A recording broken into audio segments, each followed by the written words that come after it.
Funding for the art show was made possible by Montgomery County Arts and Cultural District, the Virginia W. Kettering Foundation, proud supporter of the arts in our community, and viewers like you. Thank you. In this edition of the art show, art and nature is a delicate balance. I would never imagine just stacking some rocks on each other has so much meaning for me. A Columbus artist creates her own town. Everyone in Charlottesville is loved. The art of trash just might be beautiful. With the help of the artists, we turn these boxes into works of art. Learn how Jews put the rock in rock and roll. It's basically a musical history tour, if you will, looking at over 60 years of Jews in rock and roll. It's all ahead on this edition of The Art Show.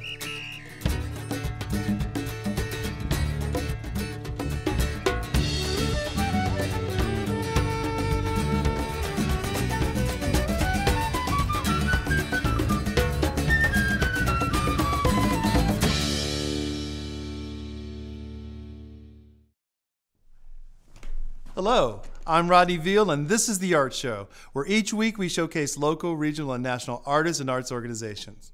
In addition to his sketchbook, Dayton artist Sterling Gregory uses Mother Nature as a canvas wherever he can. Rock balancing can be a performance art, a meditation, or a spectacle, depending upon the audience's interpretation. Wikipedia defines rock balancing as an art, discipline, or hobby in which rocks are balanced on top of one another in various positions. Sterling Gregory defines it as life-giving. Rock balancing sucks me back into the raw feeling of being present and being alive. I would never imagine just stacking some rocks on each other has so much meaning for me. To me, it's a really raw, natural art form. Creating art is about creating an experience that flows out of you or can be an experience for others to enjoy and make a little bit of meaning or create a little passion in life. Rock balancing feeds my passion for life, but it also feeds my passion for continuing to approach my visual art in that way. You know, there's really no mistakes, and even a rock balancing falling isn't a mistake. Rock balancing is just an extension of Sterling's art. He is also quite an accomplished sketch artist, preferring to sketch in a stream of consciousness. Although deep in meaning and detail, Gregory refers to his work as doodles. It's much like rock balancing. It's a meditative process that allows my inner voice to come out. So the last 10 years I've been putting more realism to the side and trying to go that route of in-the-moment type drawings. And a lot of people think it's funny that I will call them doodles.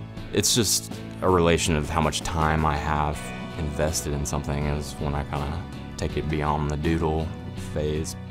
There's no attachment to where the product will be or what the end result is that each one kind of has their own meditative value in a sense that when I feel the time's right, I can just kind of go back into one and go from there. And that's what I like about that approach, is that it's really feeling based. It's definitely unique in that approach that a lot of people have a set plan, set idea or concept and want to get to the end. For me is I want to enjoy the ride or, appreciate the experience and the moments. I still do the realism, and what I'm trying to do now is just utilize some of the in-the-moment line techniques I've been learning and reorient them into the realism that I do. There's hundreds of people in the country that rock balance, and they're really passionate about it.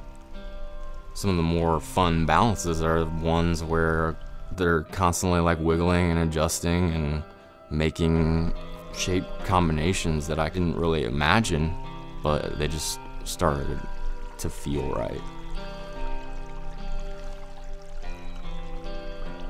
A lot of times I will go out and just feel out the area. When I go to do it, I don't really have a grand scheme or idea. I just kind of start balancing rocks on each other. Sometimes, like in a creek bed, there'll be no really stable base, so sometimes I'll move some big boulders around, kind of set them as the base for where I might want to put them. But other than that, I really like to just pull rocks up from an area, almost as if they just come back up to be a sculpture together, rather than just the most beautiful rocks.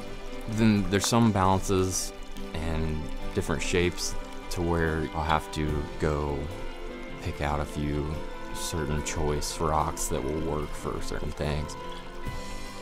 I like to do the arcs, which is just a freestanding arc that's holding itself together by balance and like gravity and friction. But those, I'll pick flatter rocks, and they seem to work better that way. And then there's a tower kind of style, which is almost like a building to where there's like a level, and then you can put a few rocks in between, and then another level, and a few more in between. And that method is really neat for going like really high, or it's pretty basic and comfortable for almost anybody to try. For me, that's like what is the biggest fun about rock balancing, is that it's just total freedom. I'm not a mathematician or a scientist or an engineer by any means, and I don't know the technical terms of like cantilevers and, you know, this and that refer to the actual structure or the gravity imbalances and things happening. If I were to think about that, I think I wouldn't even do it. I really want to focus on just the process of being in the moment and experiencing it for what it might have to offer.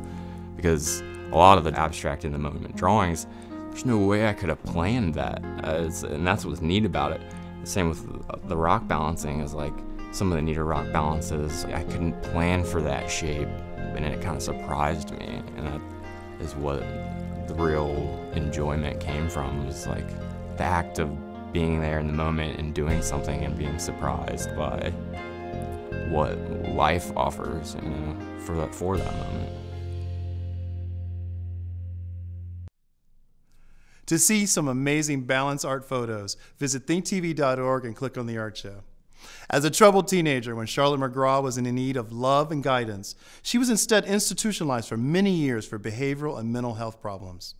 Charlotte has since discovered art and created a fictional town called Charlottesville, where creatures that are misunderstood, disrespected, and rejected find a home, unconditional acceptance, and a permanent mayor named Charlotte.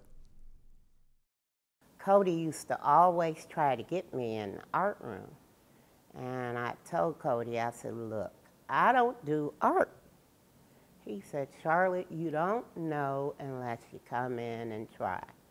And I told him, nope, I don't do art.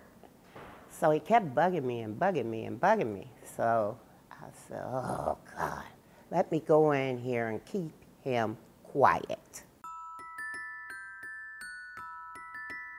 Well, Charlottesville is a little town where my creatures can come.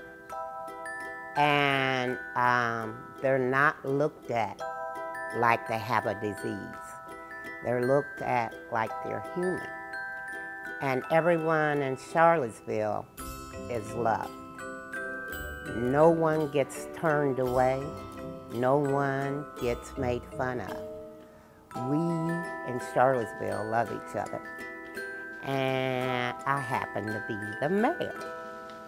When she first started working with this and we had that backdrop, it was one of the first creatures she did. It just sang. It was just wonderful. It had so much character, and it really conveyed a lot of who Charlotte is as a person and her idea of what life should look like. My creatures sometimes go through the same things I've been through. So I understand how they feel. They come to Charlottesville they're given a job and they're an integral part of the community. They're accepted, they're seen, they're loved. Generally, I do collaging, painting, some drawing. I mean, a lot of her images there's a certain sweetness about them, but some of them are a little intimidating. Crazy.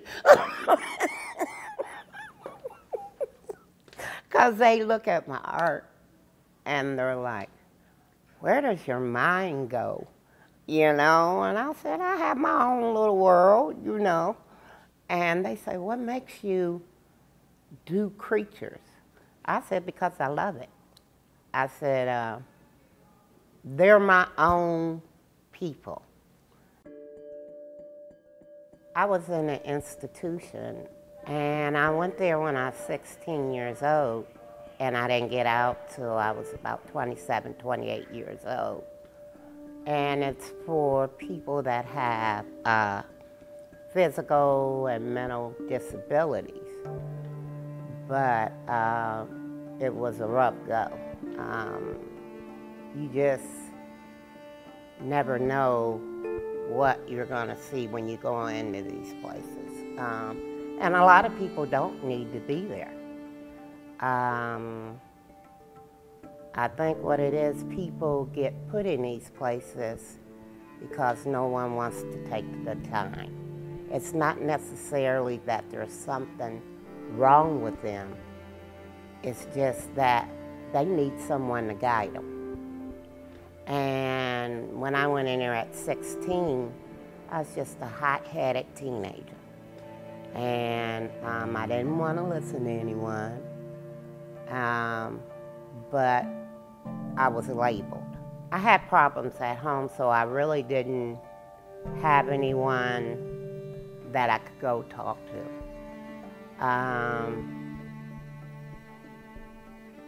Missing a lot of love from home. It makes you do things that you normally wouldn't do because you don't have that stabilization at home. I worked my way out. I showed them that I could succeed in society and that I was not incapable of taking care of myself.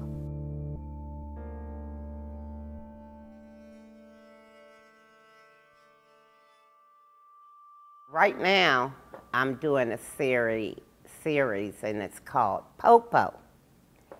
And I don't know if a lot of people know what Popo is, but it's the police.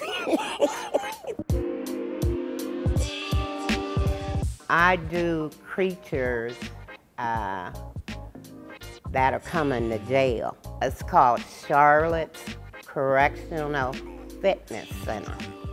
Once they leave my jail, they have lost a lot of weight. And they go tell their friends, if you want to lose weight, you know, go to Charlotte's Fitness Center. You'll lose some weight going there. So it's basically, you come to my jail, I'm going to work you. And you're not going to get a lot to eat. Okay,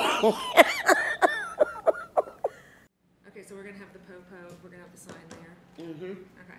If it wasn't for Debbie and Kate and Cody, this wouldn't be happening. So I appreciate all of them. Everybody that's in here, and like I said before, the family. You know, we all look out for each other, so it makes it worthwhile. We Care Arts is a Kettering organization that is changing disabilities into possibilities through art. Many, like Charlotte, have found new purpose through their art, and you can visit We Care Arts gift shop to purchase and support these local artists. Visit thinktv.org and click the art show for more details. To view any of tonight's stories again or watch an episode in its entirety, watch The Art Show on demand at thinktv.org/The Art Show. You'll also find bonus features and extended interviews on select artists. Art is often synonymous with beauty and elegance, But in one Sacramento, California neighborhood, local artists are finding beauty in an unlikely place. Take a look. When we first came up with this crazy idea, we were not sure how well received it would be. Our goal is to reintroduce our neighborhood to Sacramento. We reviewed what we've done in this area. We did aggregate mining. We did truck farming.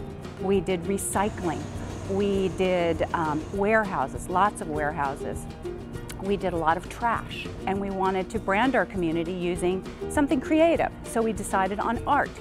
And what better thing to use as our canvas than our history, and that is dumpsters. You see them all over the city, whether you're in the best part of the city or the not great part of the city. With the help of the artists, we turned these boxes into works of art. It's just challenge. It's just another challenge, and I like that.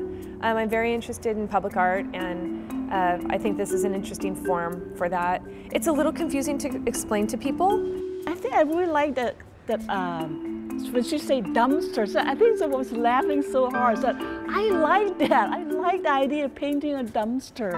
I think with this type of a thing, it's a very nuanced surface. There's many different ways and layers you can approach this type of a surface. It opens up this potential for things, you know, it becomes now a container of possibilities. Just to enjoy, you know, the differences between the front and the back and the colors and the characters.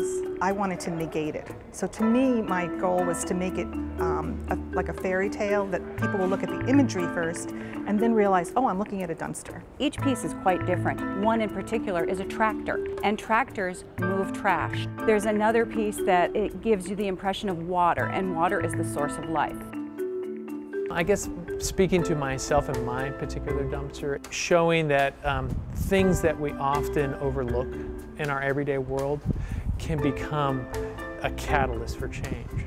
This dumpster, he probably thought, just put me out to the pasture, let me rest. He was probably done. He doesn't really know what's going on, and I'm sprucing him up for a party. People have tremendous creativity. Someone in another area who has an abundance of whatever, they can do it. I would love to travel and see another rendition of this in another city. Well, I hope that the people who live and work in this neighborhood will see their neighborhood in a fresh new light. I hope that they can maybe see that their whole corridor is a blank canvas waiting for things to happen on it. I don't think I'll have the heart to turn any of them back into dumpsters. So what we think we're going to do is to break up the collection and to move the 10 pieces throughout our community. So when you drive into the Power Inn Alliance area, there'll be gateways. They'll know, oh, I must be in the Power Inn neighborhood because there are those colorful dumpsters. We love sharing stories like the art of the dumpster because we hope it inspires someone right here in our own town to create such bold and interesting art. If you're doing something unique in our community, send us an email to theartshow@thinktv.org. Finally, tonight we stop by Milwaukee's Jewish Museum, where its Jews Who Rocks exhibit is something of a who's who of rock and roll history. From music legends like Bob Dylan to more contemporary pop stars like Pink, the exhibit reveals the range and magnitude of the Jewish contribution to American music. So, are you ready to rock?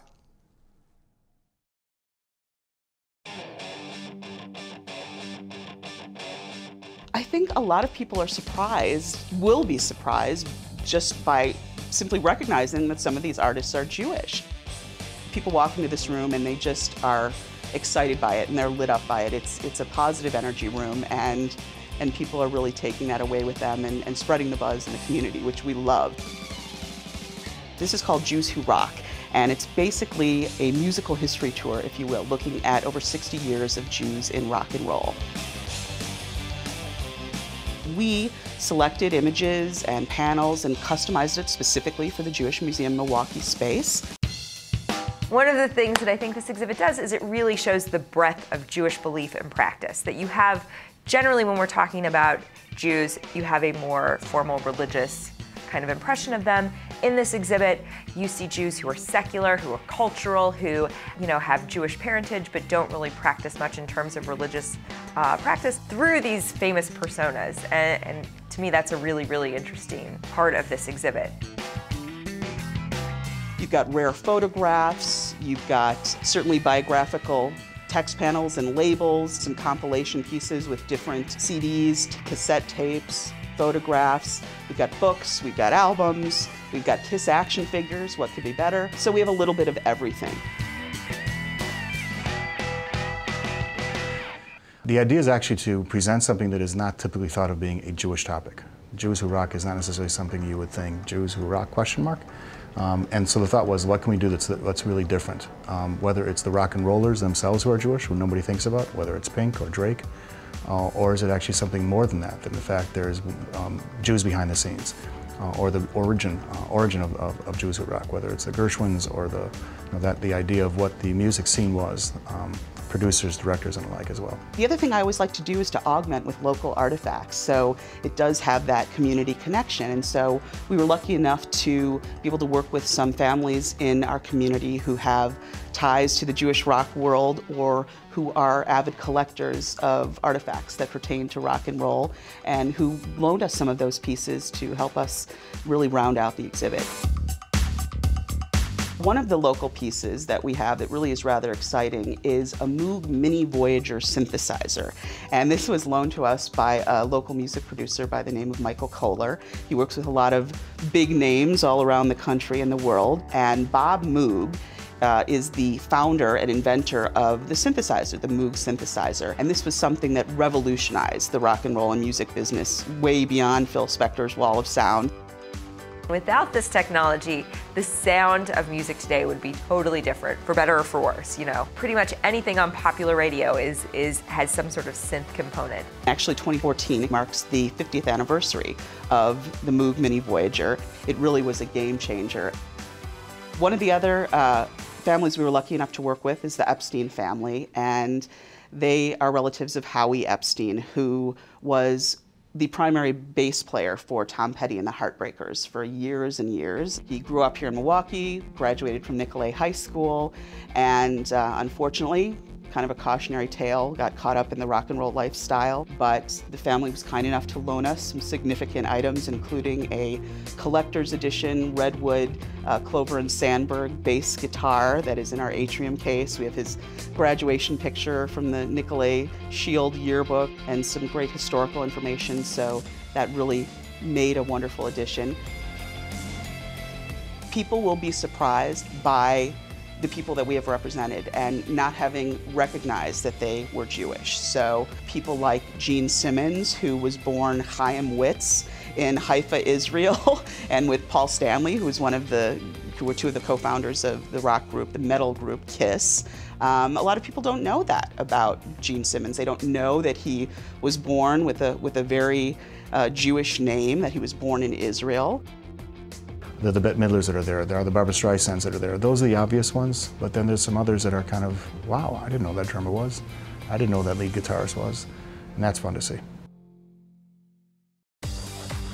We partnered with 53rd Street School through a program called Arts at Large. 53rd Street School is this school that has so many questions about Jews and Jewish people, and we spent a lot of time on Jewish identity and who are the Jews. Then they went back to their school and worked in teams, and they picked 4 contemporary artists. They focused on Pink, Mac Miller, Drake, and Adam Levine from Maroon 5. They created these beautiful records, and they actually took records and record album covers and created collages and pieces to kind of represent the artists that they were working with, and it's such a lovely kind of entryway into the gallery.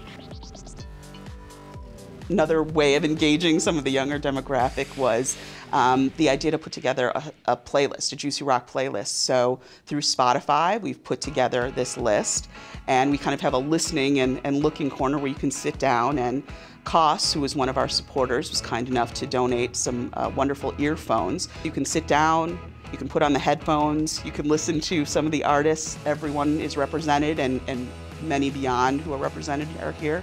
It's a nice interactive corner that you can come and listen as well as look. One of the things I want people to take away is to understand the relevance of Jewish individuals to the rock genre and how they've been such an important factor in the growth and development of that industry. I think it's important to recognize that music is very much a part of Jewish culture and heritage and has been since antiquity. The Jewish people are known as the people of the book or the written word versus the image.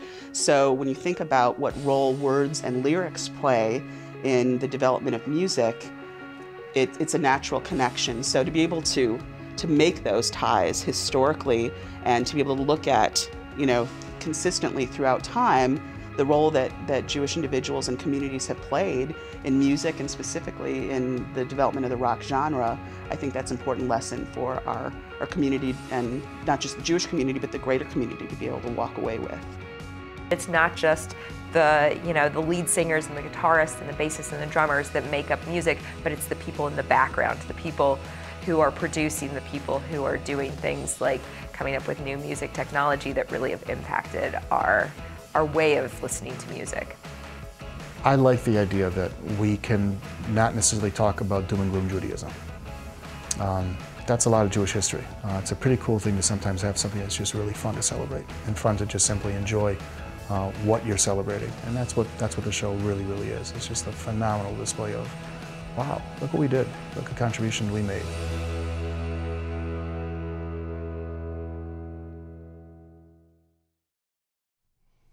And that wraps it up for this edition of The Art Show. Please take some time out of your busy schedule to see some fantastic art. Until next time, I'm Rodney Veal, and thanks for watching.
Funding for the Art Show was made possible by Montgomery County Arts and Cultural District, the Virginia W. Kettering Foundation, proud supporter of the arts in our community, Ohio Arts Council, Ohio Humanities Council, and viewers like you.